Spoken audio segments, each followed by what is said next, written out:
नमस्कार दोस्तों, आपका स्वागत है मेरे इस यूट्यूब चैनल पर। हम आज से फर्स्ट ग्रेड हिस्ट्री का जो सेकंड पेपर है उसकी तैयारी करेंगे। जो हिस्ट्री है फर्स्ट ग्रेड का जो सेकंड पेपर है उसमें हिस्ट्री को 5 पार्टों में विभाजित किया गया है। इसमें प्राचीन भारत है, मध्य भारत है, आधुनिक है, विश्व का इतिहास है और राजस्थान जीके है। तो हम शुरू से स्टार्ट करते हैं प्राचीन भारत का। ये जो प्राचीन भारत है उसका और जो ये सारे आधुनिक मध्य विश्व का इतिहास ये सब हम यूट्यूब चैनल पर फ्री में क्लासेज करेंगे, तो आप मेरा सहयोग देते रहना। तो हम शुरू करते हैं प्राचीन भारत बिना देरी के। जो ये पहला टॉपिक प्रागैतिहासिक काल है वो हम आज से स्टार्ट करते हैं, जिसमें कम से कम भी 5 या 6 प्रश्न आते हैं। तो हो जाओ बच्चों इतिहास रचने के लिए और सिलेक्शन पक्का करने के लिए। पहला टॉपिक प्रागैतिहासिक काल, यहाँ से शुरू करते हैं। प्रागैतिहासिक काल जो कि इतिहास को 3 काल में बांटा गया है। प्रागैतिहासिक काल, आदि ऐतिहासिक काल और ऐतिहासिक काल। तो जो प्रागैतिहासिक काल है वह काल जिसका कोई लिखित साक्ष्य उपलब्ध नहीं है, वो कौन सा काल है? प्रागैतिहासिक काल। अतः इस काल का इतिहास पूर्णतः उत्खनन में मिले पुरातात्विक साक्ष्यों पर निर्भर है। तो पाषाण काल को इस श्रेणी में रखा गया है प्रागैतिहासिक काल में, जो कि इसकी जो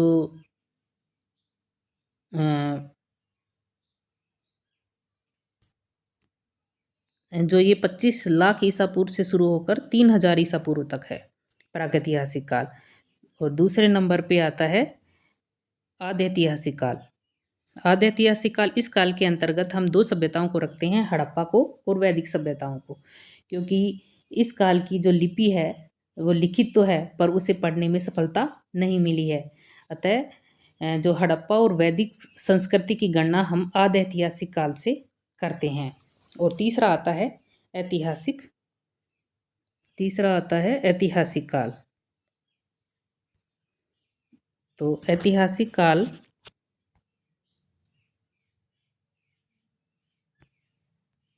तीसरा आता है ऐतिहासिक काल। ईसा पूर्व 6ठी शताब्दी से ऐतिहासिक काल प्रारंभ होता है और ये है इतिहास लिखित है। जो हम जो पढ़ रहे हैं वो सब ऐतिहासिक काल के अंतर्गत आता है। इसमें पुरातात्विक साहित्यिक विवरण सारे उपलब्ध हैं। ये ईसा पूर्व 6ठी शताब्दी से होता है स्टार्ट, और ऐतिहासिक काल ईसा पूर्व 6ठी शताब्दी से प्रारंभ होकर अब तक चलता है। तो इसमें जो ये C.J. थॉमसन थे, जो डेनमार्क के विद्वान थे, इन्होंने कोपेनहेगन संग्रहालय की सामग्री पर मानव इतिहास को 1836 में त्रिकाल यानी थ्री एज सिस्टम किया। इसमें पाषाण काल आया, कांस्य और लोह काल आया। और जो चार्ल्स डार्विन की पुस्तक है, कौन सी पुस्तक है चार्ल्स डार्विन की? On the origin of species प्रकाशित हुई। ये कब हुई थी? 1859 को। कब हुई थी? 1859 को। तो ये था हमारा इतिहास। और अब इसके बाद में हम चलेंगे भारत के में जो पाषाण काल शुरू हुआ वहाँ से जो हमारा टॉपिक है ये पाषाण काल। पाषाण काल ये 3 भागों में विभाजित है, पूरा पाषाण काल, मध्य पाषाण काल और नव पाषाण काल। इसको जो पूरा पाषाण काल है वो 2 लाख ईसा पूर्व से 2 लाख ईस्वी से स्टार्ट होकर 10,000 वर्ष तक चला। 2 लाख से स्टार्ट हुआ और कब तक चला? ये 10,000 तक। और जो मध्य पाषाण काल है वो 10,000 से शुरू होकर 6,000 ईसा पूर्व तक चला। कब तक चला मध्य पाषाण काल? 10,000 से स्टार्ट हुआ और 6,000 ईसा पूर्व तक चला। और जो नव पाषाण काल है वो 6,000 ईसा पूर्व से लेकर 1,000 ईस्वी तक चला। 1,000 ईसा पूर्व तक चला, सॉरी ईस्वी नहीं, ईसा पूर्व तक चला। तो जो पूरा पाषाण काल है इसको भी हम 3 भागों में बांटते हैं पूरा पाषाण काल को। 1970 में जो एडोर्ड लोटेड ने पूरा पाषाण काल को उन्हें 3 भागों में विभाजित किया। किसने विभाजित किया? एडोर्ड लोटेड ने। किसने विभाजित किया था? तो ये किया था एडोर्ड लोटेड ने।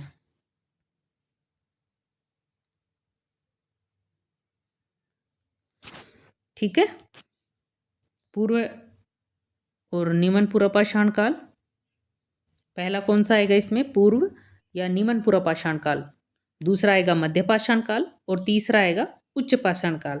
तो जो पूरा पूर्व या निम्न पूर्व पाषाण काल है वो 2 लाख से शुरू हुआ और 1 लाख ईस्वी तक रहा, और जो मध्य पाषाण काल है वो 1 लाख से स्टार्ट होके 40,000 ईस्वी तक रहा, 40,000 ईसा पूर्व तक रहा। और उच्च पूर्व पाषाण काल 40,000 ईसा पूर्व से लेकर 10,000 ईसा पूर्व तक रहा। तो इसमें कन्फ्यूजन मत लेना आप लोग। पूर्व पाषाण काल में जो ये पूर्व पाषाण काल है इसके 3 भाग हैं। पूर्व पाषाण काल के ये 3 भाग हैं, निम्न पूर्व पाषाण काल, मध्य पूर्व पाषाण काल और उच्च पूर्व पाषाण काल। यहाँ पे सॉरी,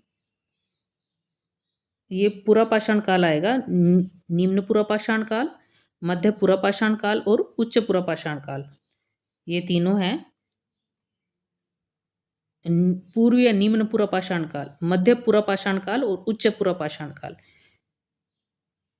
ये आएंगे यहाँ पे। मध्य पूर्व पाषाण काल लिखना इसको, और यहाँ पे भी उच्च पूर्व पाषाण काल कर लेना।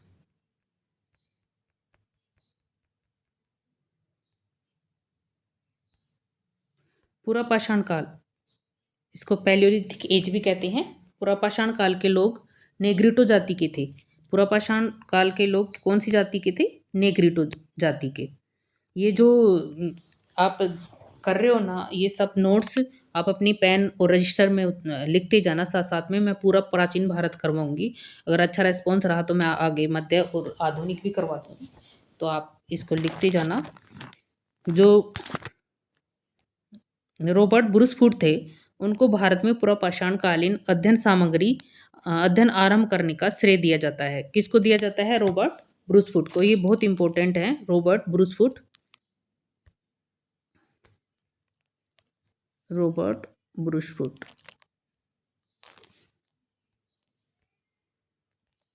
रॉबर्ट ब्रूसफुट इंग्लैंड का भूवैज्ञानिक था। कौन थे ये इंग्लैंड के भूवैज्ञानिक। मई 1663 में मद्रास के पास स्थित पल्लवरम में एक हैंडेक्स जो हस्त कुठार होता है उसकी खोज करी थी इन्होंने। तो रॉबर्ट जो ब्रूसफुट है उसको भारतीय प्रागैतिहासिक पुरातत्व का, किसका कहा जाता है, प्रागैतिहासिक पुरातत्व का पिता भी कहा जाता है। ये 1873 में जो वियना में हुई पुरातात्विक प्रदर्शनी हुई थी उसमें हस्त कुठार को प्रदर्शित किया था। तो यह पहला पाषाणकालीन औजार था। ये बहुत इंपॉर्टेंट है, यहाँ पे सारी लाइनें यहाँ से लेके और यहाँ तक, ये रॉबर्ट ब्रूसफुट बहुत इंपॉर्टेंट है। और ये रॉबर्ट ब्रूसफुट ने पाषाणकालीन उपकरणों को 78 वर्गों में विभाजित किया था। कितने वर्गों में विभाजित किया था, 78 वर्गों में। उनमें सबसे जो 78 वर्ग थे ये एग्जाम में आया हुआ है फर्स्ट ग्रेड में। ये तो जो 78 थे इसमें 41 पोलिसदार थे और 71 भद्दे थे।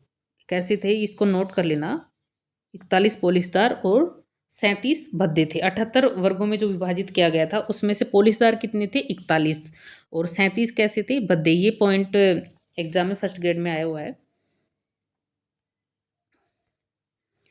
1912 में कलकत्ता में उनकी मृत्यु हुई, किसकी, रॉबर्ट ब्रूसफुट की। कब हुई थी, 1912 में। और उनकी समाधि कहाँ पे है, तमिलनाडु में है।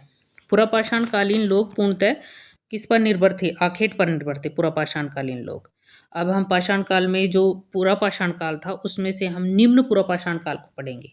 सबसे पहले किसको पढ़ेंगे, निम्न पुरापाषाण काल को। जो निम्न पुरापाषाण काल है उसके ये औजार थे, हस्त कुठार था, कुल्हाड़ी, इसको हस्त कुठार को हैंडेक्स भी बोलते हैं, जो विदारणी, क्लेवर, गंडासा चोपर और खंडक चोपिंग, ये सारे थे इसके औजार। जो निम्न पुरापाषाण काल को उपकरणों के आधार पर 2 वर्गों में विभाजित किया गया है, चापर चोपिंग या पेबुल संस्कृति या एशुलियन संस्कृति। कौन कौन सी संस्कृति थी, चापर चोपिंग या पेबुल संस्कृति थी, या दूसरी थी एशुलियन संस्कृति। उपकरण और औजार, इसमें जो पेबुल, चापर चोपिंग, पेबुल को हम बटिकास में बोलते हैं, और ये जो उपकरण हैं ये पेबुल बटिकास में चापर चोपिंग थे। और इसको हम जो चापर चोपिंग संस्कृति है, इसको हम सोहन संस्कृति भी कहते हैं। जो पेबुल संस्कृति है इसको हम सोहन संस्कृति भी कहते हैं, क्योंकि सोहन नदी घाटी के पास में मिला था ये। तो सोहन संस्कृति शब्द पहली बार प्रयोग 1936 ईस्वी में एच डी टेरा ने किया था। किसने किया था? बहुत बहुत बहुत इंपॉर्टेंट चीज़ें हैं ये, तो आप देखते रहना इनको। एच डी टेरा ने किया था 1936 में। ये मेरे खुद के नोट्स हैं, आप इनको ढंग से पढ़ना, ऐसे मत सोचना कि ऐसे ही पढ़ा रही है तो ऐसे। नदी के साथ गति करने वाली जो चट्टानी अवसाद हैं उनको क्या बोलते हैं? पेबल कहलाते हैं ये।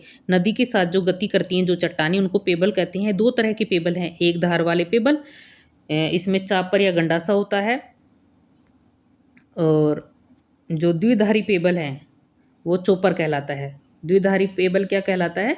चोपर कहलाता है। इसको खंडक भी बोलते हैं। चापर चोपिंग शब्दावली का सर्वप्रथम प्रयोग एच.एल. मोवियस ने किया था।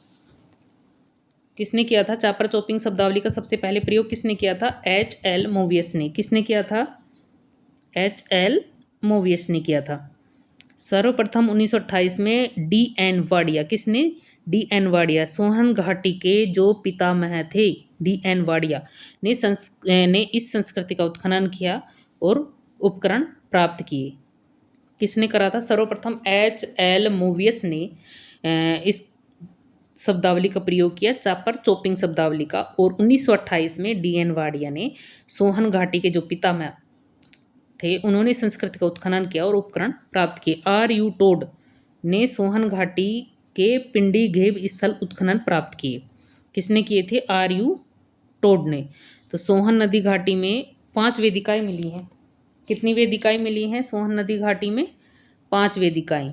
ये 5 वेदिकाएं, पहली वेदिका एस्यूलियन मिले इस पहली वेदिका में, प्राचीनतम वेदिका थी ये इंपॉर्टेंट चीज़ें हैं दोस्तों, लिखना इनको सबको, अच्छे से नोट्स बनाना। एस्यूलियन मिले प्राचीनतम वेदिका थी पहली। जो दूसरी थी वो पेबुल और एस्यूलियन के साथ साथ फलक भी मिले। क्या क्या मिले? दूसरी में पेबुल और एस्यूलियन के साथ साथ फलक भी मिले, और तीसरी में चौंतरा स्थान मिला था। चौंतरा हैंडेक्स प्राप्त हुए थे तीसरी में। और चौथी में विकसित सोहन पिंडी घेब उपकरण। क्या मिला था? विकसित सोहन पिंडी घेब उपकरण। और 5वीं में नवपाषाणकालीन पोलिसदार उपकरण मिले थे। 5वीं में क्या मिले थे? नवपाषाणकालीन पोलिसदार उपकरण। ये बहुत इंपॉर्टेंट है दोस्तों, सब ध्यान रखना इनका, नोट्स बनाते रहना। तो ये औजार में जो पेबुल संस्कृति थी ये पूरी थी, और अब इसके बाद में आएगी मद्रास संस्कृति। दूसरी कौन सी है? मद्रास संस्कृति। इसको एस्यूलियन संस्कृति, हस्तकुठार संस्कृति भी कहते हैं। मद्रास संस्कृति को क्या बोलते हैं? एस्यूलियन संस्कृति, हस्तकुठार संस्कृति। ये उपकरण रॉबर्ट ब्रूसफुट ने मई 1863 में मद्रास के पास जो पल्लवरम नामक स्थान है वहाँ से प्राप्त किए थे। कौन से उपकरण? मद्रास संस्कृति एस्यूलियन वाले, हस्तकुठार। हस्तकुठार मिला था रॉबर्ट ब्रूसफुट को मई 1863 में मद्रास के पास पल्लवरम नामक स्थान से। कहाँ से मिला था? मद्रास के पास पल्लवरम नामक स्थान से। इसमें जो मद्रास संस्कृति है इसमें क्लीवर, विदारणी, स्क्रैपर, पत्थर के औजारों को एस्यूलियन कहा जाता है। एस्यूलियन किस किस को बोला जाता है? क्लीवर, विदारणी, स्क्रैपर, पत्थर के औजारों को एस्यूलियन कहा जाता है। 1864 में किंग महोदय, कौन कौन? 1864 में किंग महोदय ने और रॉबर्ट ब्रूसफुट ने वदमैदुरई और अतीरपक्कम से एस्यूलियन खोजे। किस किस ने खोजे थे? 1864 में किंग महोदय ने और रॉबर्ट ब्रूसफुट ने वदमैदुरई और अतीरपक्कम से एस्यूलियन खोजे, जो कि कहाँ पे हैं? अतीरपक्कम और वदमैदुरई मद्रास में है। और ये राजस्थान के चित्तौड़गढ़ जिले से सोहन और मद्रास संस्कृति के इकट्ठे मिलने के प्रमाण भी मिलते हैं। कहाँ से मिलते हैं? राजस्थान के चित्तौड़गढ़ जिले से सोहन और मद्रास संस्कृति के इकट्ठे मिलने के प्रमाण भी मिलते हैं। ये सब नोट कर लेना दोस्तों अच्छे से, आप देख लो एक बार ऐसे, आप स्क्रीनशॉट लेना चाहो तो ले लेना। अब ये तथ्य हैं जो बटिकास में और पेबुल है वो पानी के बहाव से रगड़ खाकर गोल, मटोल एवं सपाट हुए पत्थर के टुकड़े क्या कहलाते हैं? बटिकास्म या पेबुल कहलाते हैं। क्या बटिकास्म और पेबुल क्या कहलाते हैं? पानी के जो बहाव में रगड़ खाकर जो गोल मटोल और सपाट पत्थर के टुकड़े आते हैं। जैसे पानी नदी आ रही है कोई ऊपर से, और उस नदी में जो पत्थर गिरे हुए हैं वो पानी के बहाव से जो रगड़ खाकर गोल मटोल या सपाट, कई पत्थर चिकने रहते हैं एकदम ऐसे हो जाते हैं, उन पत्थरों को पेबुल या बटिकास्म कहते हैं।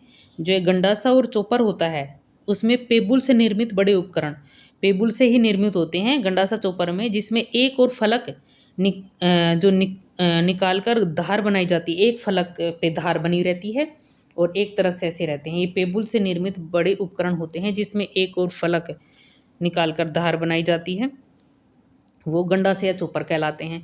खंडक या चोपिंग, पेबुल के दोनों किनारों को छीलकर धार बनाई जाती है। दोनों किनारों को छीलकर धार बनाई जाती है, वो चोपिंग कहलाते हैं या खंडक कहलाते हैं। अच्छे समझ में आ गया होगा आपको। ये 5 नवपाषाणकालीन 5 वेदिकाएँ थी ये, जिसमें पहली में एस्विलियन मिले, दूसरे में पेबुल और एस्विलियन के साथ फलक उपकरण मिले, तीसरे में 34वां स्थान हैंडेक्स प्राप्त हुआ, और तीसरे में, चौथी में विकसित सोहन पिंडी घेब उपकरण प्राप्त हुए, और 5वीं में नवपाषाणकालीन पोलिसदार उपकरण प्राप्त हुए। पाषाणकालीन पोलिसदार उपकरण प्राप्त हुए। एक बार और वापस से मैं बता देती हूँ आपको। जो ये प्रागैतिहासिक काल है, जो इतिहास है उसको 3 भागों में बांटा गया: प्रागैतिहासिक काल, आदैतिहासिक काल और ऐतिहासिक काल। जो प्रागैतिहासिक काल है वो 25 लाख ईसा पूर्व से 3000 ईसा पूर्व तक था। आदैतिहासिक काल 3000 से 600 ईसा पूर्व था, और ऐतिहासिक काल ईसा पूर्व 6ठी शताब्दी से अब तक है ना, ये ऐतिहासिक काल। तो प्रागैतिहासिक काल है उसमें पुरातात्विक साक्ष्य पर निर्भर थे, क्योंकि इस काल का इतिहास पूर्णतः उत्खनन से मिले पुरातात्विक साक्ष्यों पर ही निर्भर था, क्योंकि इस काल में कोई लिखित साक्ष्य प्राप्त नहीं हुआ। आदि ऐतिहासिक काल, इसमें के अंतर्गत हड़प्पा आ जाएगी, वैदिक संस्कृति आ जाएगी, क्योंकि हड़प्पा में हमें वो मिले तो हैं लिखित, लेकिन हम उनको पढ़ नहीं पाए अभी तक भी, तो ये भी आदि ऐतिहासिक काल में आ जाता है। वैदिक संस्कृति में भी लिखे नहीं मिले हैं, क्योंकि वेदों की रचना बाद में हुई है। वो श्रुति जो एक दूसरे से सुन सुन के ही हम आगे बढ़ते गए थे, तो वैदिक संस्कृति में। ऐतिहासिक काल, ईसा पूर्व 6ठी शताब्दी से ऐतिहासिक काल प्रारंभ होता है। इसमें इतिहास लिखित मिला है। अब सीजे थॉमसन ने, डेनमार्क के विद्वान ने, कोपनहेग संग्रहालय की स्थापना के सामग्री के आधार पर मानव इतिहास को 1836 में त्रिकाल में विभाजित किया था: पाषाण, कांस्य और लोह में। और डार्विन की पुस्तक का नाम on the origin of species प्रकाशित हुई 1859 को। भारत में पाषाण काल पुरापाषाण, मध्यपाषाण और नवपाषाण था। ये तीनों अलग अलग है, पुरापाषाण काल, मध्यपाषाण काल और नवपाषाण काल। तो हम मध्यपाषाण काल और नवपाषाण काल आगे पढ़ेंगे। जो ये पुरापाषाण काल है उसके 3 भाग हैं, ये निम्न पुरापाषाण काल, मध्य पुरापाषाण काल और उच्च पुरापाषाण काल। इसको आप पुरापाषाण काल ही करना है। ये यहाँ पे मध्य पूरा पाषाण काल लिखना है, और ये उच्च पूरा पाषाण काल, ये ऐसे आएगा, कन्फ्यूजन में मत रहना आप। पूरा पाषाण काल, पैलियोलिथिक एज। जो पूरा पाषाण काल के लोग हैं वो नेग्रिटो जाति के थे। कौन सी जाति के थे? नेग्रिटो जाति के। रॉबर्ट जो ब्रूसफुट है वो बहुत इंपॉर्टेंट है। इन्होंने पुरापाषाण कालीन अध्ययन आरंभ करने का श्रेय दिया जाता है इनको भारत में। रॉबर्ट ब्रूसफुट कहाँ के भूवैज्ञानिक थे? इंग्लैंड की। और ये मई 1863 में मद्रास के स्थित पल्लवरम में एक हैंडेक्स हस्त कुठार की खोज करी, और रॉबर्ट ब्रूसफुट को भारतीय प्रागैतिहासिक पुरातत्व का पिता कहा जाता है। 1873 में वियना में जो प्रदर्शनी हुई थी पुरातात्विक की, उसमें इन्होंने हस्त कुठार को प्रदर्शित किया था। तो यह पहला पाषाणकालीन औजार था। तो रॉबर्ट ब्रूसफुट ने पाषाणकालीन उपकरणों को कितने भागों में बांटा था? 78 में। कितने में? 78 में। इसमें से 41 पोलिसदार थे और 37 भद्दे थे। बहुत इंपॉर्टेंट है, इनको सबको आप नोट्स में उतार लेना। 1912 में कलकत्ता में मृत्यु हो गई थी, समाधि तमिलनाडु में। पुरापाषाणकालीन लोग पूर्णतः आखेट पर निर्भर थे। निम्न पुरापाषाण काल के औजार, जिसमें हस्त कुठार, कुल्हाड़ी जिसको हैंडेक्स बोलते हैं, गंडासा चोपर होता है, विदारणी क्लेवर होता था, और खंडक चोपिंग होता था। तो निम्न पुरापाषाण काल को उपकरणों के आधार पर 2 वर्गों में विभाजित किया: चापर चोपिंग है पेबुल संस्कृति, दूसरी एस्विलियन संस्कृति। तो उपकरण और औजार, जिसमें पेबुल, चापर, चोपिंग, इसको ये सोहन संस्कृति, बटिकास भी बोलते हैं इसको, सोहन संस्कृति थी। सोहन संस्कृति शब्द का पहली बार प्रयोग 1936 में एच.डी. टेरा ने किया।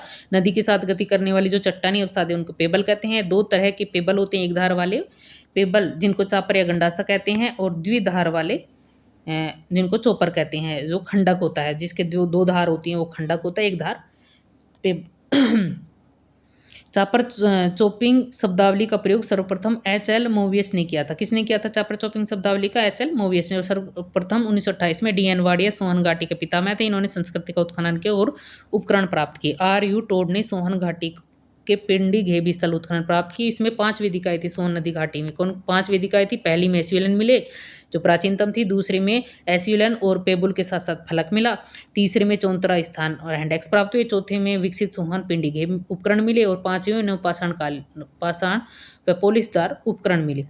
तो ये पहली हो गई। दूसरी थी एस्युलियन या मद्रास संस्कृति, जिसको हस्तकुठार संस्कृति कहते हैं। उपकरण रॉबर्ट ब्रूस फुट ने मई 1863 में मद्रास के पल्लवरम नामक स्थान से प्राप्त किए। बहुत इंपॉर्टेंट है, पल्लवरम नामक स्थान से प्राप्त किए थे। इसमें क्लीवर आएगा, विदारणी, स्क्रैप और पत्थर के औजार को एस्युलियन कहा जाता है। 1864 में किंग महोदय और रॉबर्ट ब्रूस फुट ने वदमदुरई और अतीरपक्कम से एस्युलियन खोजे थे। ये वदमदुरई और अतीरपक्कम कहाँ है? मद्रास में। किंग महोदय और रॉबर्ट ब्रूस फुट, ध्यान रखना है इनका। राजस्थान के चित्तौड़गढ़ जिले में सोहन और मद्रास संस्कृति के इकट्ठे मिलने के प्रमाण मिले हैं। अब ये जो तथ्य हैं, इसमें बटिकास में पेबुल पानी के बहाव से रगड़ खाकर गोल मटोल सपाट हुए पत्थर के टुकड़े बटिकास में पेबुल होते हैं। गंडासा और चापर पेबुल से निर्मित बड़े उपकरण, जिनमें एक और फलक निकालकर धार बनाई जाती है। गंडक या चोपिंग पेबुल के दोनों किनारों को छीलकर धार बनाई जाती है। तो चलो दोस्तों, आज हम इतना ही करेंगे। इसके आगे का मैं कल लेके आऊँगी। तो आप इसको अगर अच्छा लगे तो प्लीज़ सब्सक्राइब कर लेना। Thank you.